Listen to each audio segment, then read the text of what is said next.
Students, ये आप अपनी स्क्रीन पर देख सकते हैं scheme of studies MA education under annual system for the year 2012 and onward. ये 2012 और उसके बाद तमाम सालों के लिए ये स्कीम ऑफ स्टडी है MA एजुकेशन की, और ये एनुअल सिस्टम के लिए है। बाज़ दफ़ा सेमेस्टर सिस्टम भी होता है, यानी BS एजुकेशन। तो ये जो सिलेबस मैं आप लोगों के साथ डिस्कस कर रहा हूँ और पेपर दिखाऊँगा, ये एनुअल सिस्टम के लिए हैं। तो ये आप देख सकते हैं करिकुलम एंड सिलेबस। तो इसमें आप नीचे देखें तो master of arts in education लिखा हुआ है। तो for external and annual examination system from 2012 and onward. तो नीचे आप देख सकते हैं लिस्ट ऑफ कोर्सेज हैं, ये आपको कोर्सेज दिए हुए हैं। पार्ट 1 के कोर्सेज भी गिवन हैं और पार्ट 2 के भी कोर्सेज गिवन हैं। तो पार्ट 1 में स्टूडेंट्स आप देख सकते हैं जो पेपर नंबर में आपको दिखाए गए हैं, पार्ट 1 के साथ 7 पेपर्स होते हैं, जबकि पार्ट 2 में 4 पेपर्स होते हैं। पार्ट 1 के जो 7 पेपर्स होते हैं वो हर पेपर 100 नंबर का होता है और टोटल नंबर पार्ट 1 के बनते हैं 700।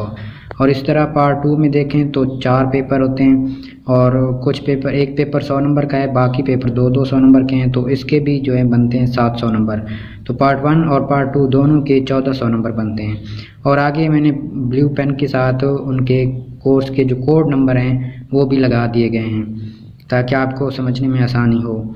इसके अलावा नीचे आ जाएं मेथड ऑफ टीचिंग में, तो choose 2 courses from any one group. 2 group given है, ग्रुप 1 और ग्रुप 2।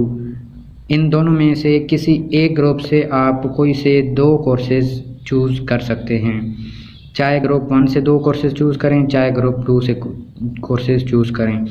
इसके अलावा नीचे आएँ तो एरिया ऑफ स्पेशलाइजेशन लिखा हुआ है। Students will select any 2 courses from any one area of specialisation. तो इसमें 2 एरिया ऑफ स्पेशलाइजेशन हैं, एक है एजुकेशनल मैनेजमेंट जबकि दूसरा है एजुकेशनल साइकोलॉजी। ये 2 एरिया ऑफ स्पेशलाइजेशन हैं, आप इन दोनों में से कोई एक अपने लिए चूज़ कर सकते हैं। यानी इन दोनों में से आप क्या कर सकते हैं, कोई से 2 कोर्सेज चूज़ कर सकते हैं। पहला जो एजुकेशनल मैनेजमेंट है इसमें भी 4 कोर्सेज हैं और एजुकेशनल साइकोलॉजी में भी 4 कोर्सेज हैं।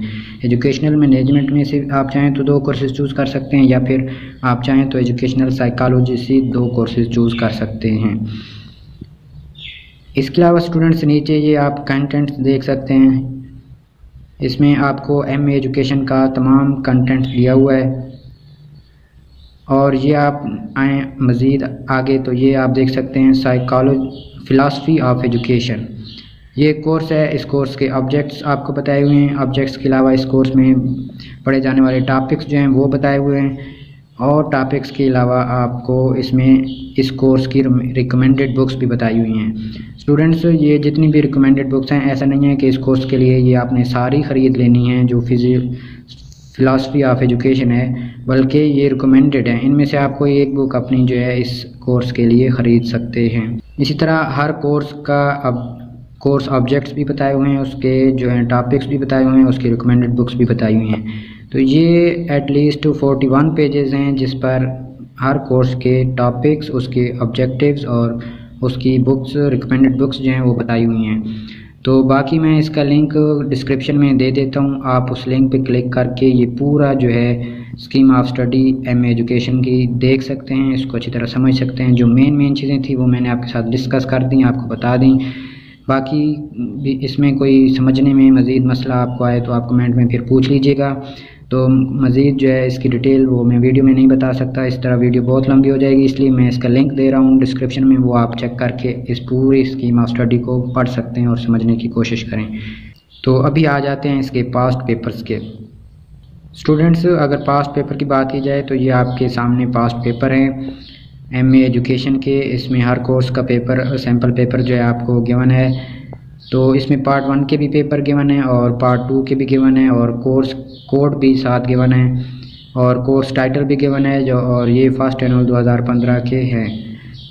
तो इनसे आप रहनुमाई ले सकते हैं, अपने एग्ज़ाम की तैयारी कर सकते हैं। इसमें जो ऑब्जेक्टिव पार्ट है उसके 20 नंबर होते हैं और बाकी सब्जेक्टिव पार्ट जो है उसके 80 नंबर होते हैं। इस तरह एक कोर्स जो है वो 100 नंबर का बन जाता है।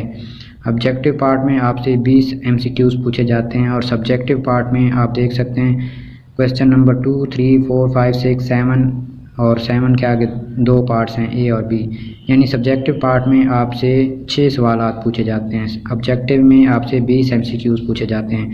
यानी एक कोर्स का जो पेपर है उसमें टोटल 7 सवालात होते हैं। तो उम्मीद है आपको समझ आ रही होगी। और इन पेपर्स का भी, ये पेपर्स भी 18 पेपर्स हैं और ये 50 पेजेस बनते हैं। तो इसलिए मैं इनका लिंक आपको डिस्क्रिप्शन में दे देता हूँ। आप उस लिंक पे क्लिक करके आप अपनी स्क्रीन पे इसको ओपन कर सकते हैं, इसको देख सकते हैं और समझने की कोशिश करें। बाकी कोई मसला मसाइल हो तो पूछ लीजिएगा कमेंट में, क्योंकि हर पेपर को मैं वीडियो में नहीं बता सकता, इस तरह वीडियो बहुत लंबी हो जाएगी। तो डिस्क्रिप्शन में मैंने लिंक दोनों दे दिए हैं, सैम्पल पेपर्स के भी और साथ में जो इसका सिलेबस और रिकमेंडेड बुक्स हैं वो भी मैंने, स्कीम ऑफ स्टडी का पूरा जो है लिंक मैंने दे दिया।